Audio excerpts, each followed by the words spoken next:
Allah'a çek sımaqtollar olsun, Peygamberimiz Muhammed sallallahu aleyhi ve sellem'e salam dualar olsun, жалпы Müslümanlarga Allah'tan tinçlığı, bereketçana rahmat olsun. Assalamu aleykum ve rahmetullahi ve berekatuhu. Hurmatlı Müslüman bettanlarım, Peygamberimiz sallallahu aleyhi ve sellem Abu Hurayra rivayet kılgan hadiste İmam Müslim alıp kelet.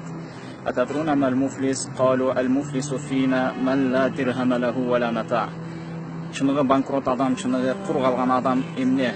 Кайсыл адам билесиңерби дегенде сахабалар айтат, чыныгы банкрот болгон адам бул анын бир тыйын акчасы дагы жок, эч кандай буюму дагы жок адамды айтабыз дейт. Ошондо Пайгамбарыбыз саллаллаху алейхи ва саллям чыныгы банкрот, чыныгы кур калган адам кыяматта Аллахтын алдына намаз менен барат, чоң сооптор менен барат, бирок ошол намазынан эчтеке калбайт. Эмнеге?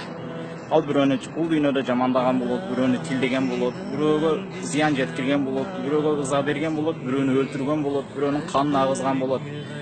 Бирөөгө ушундай зыяндарды жеткиргендиги үчүн анын сооптору ошол зыян жеткирген адамга өткөрүлүп берет. Качан сообу калбай калса, ал ошол адамдардын күнөөлөрүн мойнуна жүктөп алат.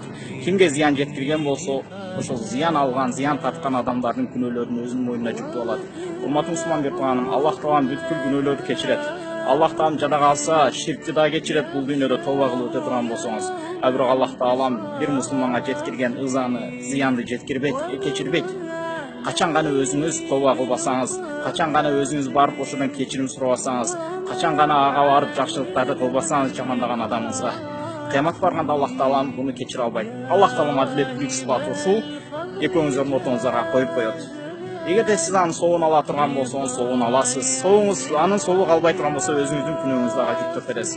Урматтуу мусулман бетаным, Аллах таалам кечирүүчү зат, бирок мына ушул ушакты эки адамдын ортосуна коюп коет. Ошондуктан ушактан, бирөөнү тилдөөдөн, бирөөгө ыза жеткирүүдөн сак болуңуздар. Өзүңүздөргө бекем болуңуздар.